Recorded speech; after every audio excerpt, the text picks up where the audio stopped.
So ayan mga kamekaniko, ngayong araw ay kakalasin na natin yung engine ng ating binibuild na classic bike na Motorstar. Yan.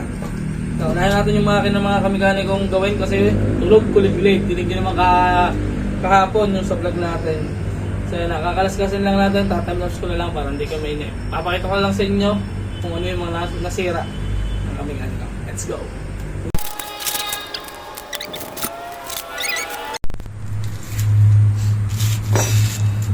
Ika.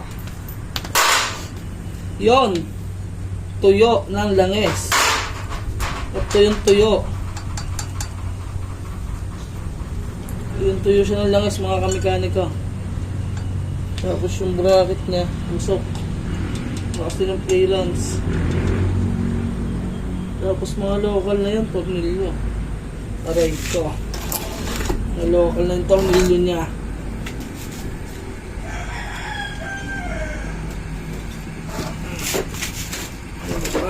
Kita niyo ba?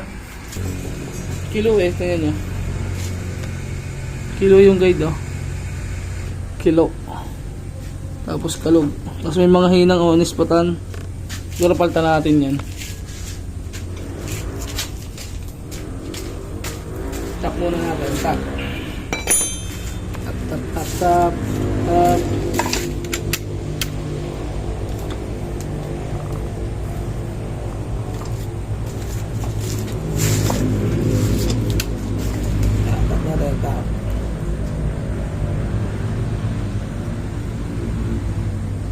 Fire and tap. Yan. Laki na clearance Kaya pala pagkaingay. Kaya pala mga kamekanika pagkaingay kahapon no. Tingnan natin kung anong ubos sa loob. Tingnan natin. Yun, ubos nga, push rod. Nakakita ba nila? Ubos ubos ba o sadyang ganun? Ito ata naubos ito naubos. Itong lagay ng push rod.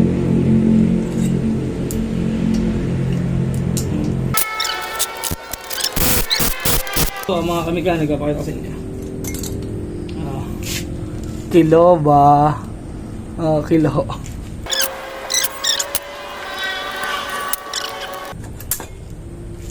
Kalawang loob. Kalawang rin ubos ang barbula mga kamekaniko. Lulusot na ang barbula. Lulusot na.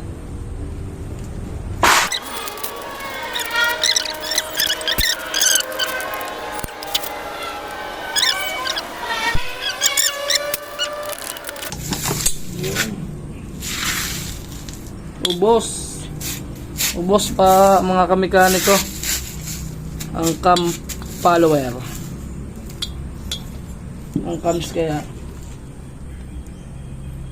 ubos din.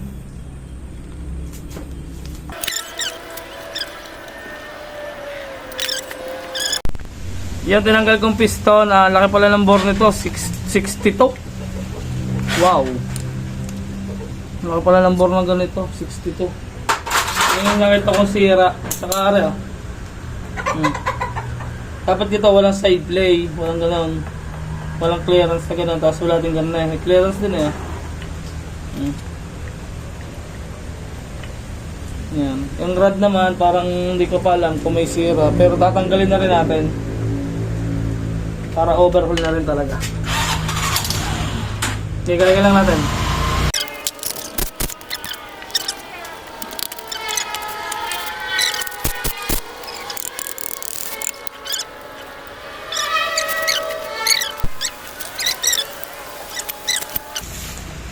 Tanggalin natin yan, tama sana hindi yung crankcase sa may tama, parang hindi naman parang baliktad yung kabit nila guys baliktad yung kabit ewan, hindi ko alam kung baliktad o sinadya nila, hindi ko alam, pero may spring naman yan, check natin.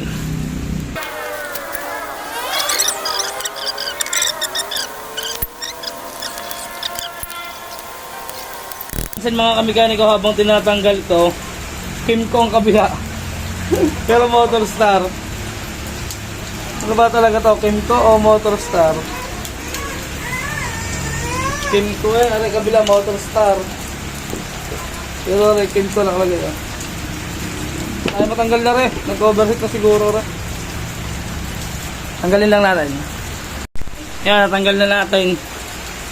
Yun lang. Ubos din ang ano niya. Cam.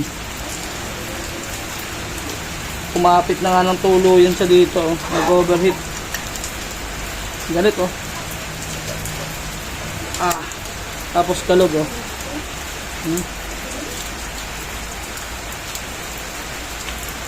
Siguro to. Yan, dito na tayo sa clutch side. Tingnan natin kung anong magiging sira nito.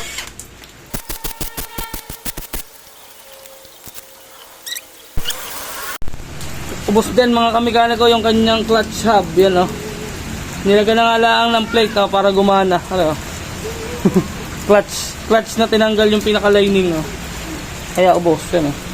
Ang daming sira. Yan, naloba tayo. Isira yung bomba ng langis niya. Para sira. Mahina ang ikot oh. Hindi nasama agad. Kung dapat ito nasama agad eh. Alam ko eh. Kanya nadaples.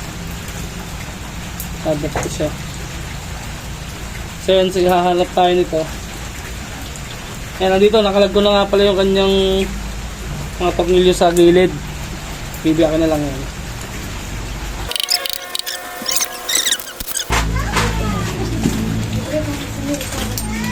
Tigas, yan, may washer. Dumi ng loob oh. Ngayon kung di natin na yung overhaul oh. Sayang yung gawa natin kung di natin na yung overhaul. Wala itong washer. Dito lang yung washer yan. Ito. Ito. Ay, dalo oh. Dumi oh. Kung di natin yung overhaul oh. Ito yung itsura ng loob ng makina. Wala yan. So yun na, lilinisan lang natin at i-repaint. Abangan ko yung next week. O next day. Yeah, next day siguro. I-repaint muna natin yung mga crankcase bago natin buuin.